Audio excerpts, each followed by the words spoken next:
John, football can be a cruel game sometimes, and I think probably it was today, wasn't it? Yeah, it's harsh. 3-1's harsh.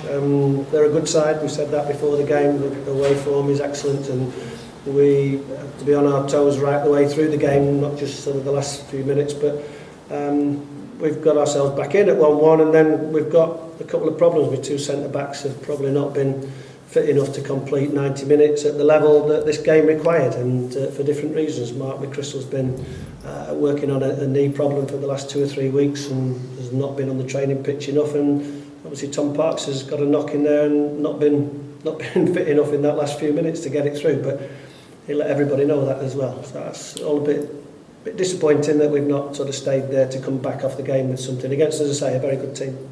For 20 minutes after you got the equaliser, I think that's probably as good a football as I've seen you play for a while. Yeah, we gained in confidence in the second half. We knew the first half we wanted it to be tight and for both teams, and as I say, if we'd opened up like you saw us do a bit, then they've got people to punish you. So we kept it a bit cagey, and 1-0 down, we made a switch and all right, let's go again, and found a goal. And they said, right, go on and see if you can win it without being silly on it. And as I say, we've gone close to doing that or getting a second goal, which would have obviously changed the format, but we haven't, obviously, and we've got undone, as I said, for the reasons I've explained. Yeah, I mean, defensively, you've been such a solid team for quite some time, and the last few minutes, I suppose, it's unusual for you in conceding a couple of goals so quickly. Yeah, but as I say, we've had 2 central defensive problems with sort of fitness levels, and they've got good enough players to punish it if that situation goes against us or goes in their favour, and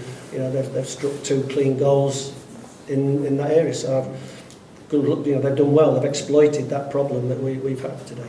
And I guess it's difficult for you because those 2 have been so dependable for you. So do you change it if you know they're big struggling, because kind of damned if you do, damned if you don't? Well, Gary Kenneth wants to leave the football club as well, so I can't pick him. His heart's not in it. He wants to go, so I've got to go with these 2 young guys.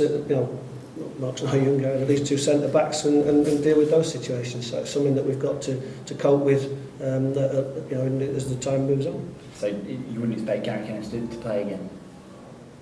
Doesn't want to. Wants to leave the football club. So got little choice. I don't think the supporters would want to select a player that wishes to leave. So. Have you had any inquiries? Is there any prospect of that happening soon? No, because Gary has been injured for the last 10 days. Okay, and Matt Gill, you said a week or so ago you could look for a new club, but on the bench there, was that a necessity or is that a change of heart? Yeah, it was a necessity really. We had a couple of injuries from the Watford game on Thursday, and we've had an inquiry about Matt, and I've put that to him. I'm not going to tell you who it is, but we've put that to him, and he'll have a decision to probably make on Monday morning if he wishes to take that up.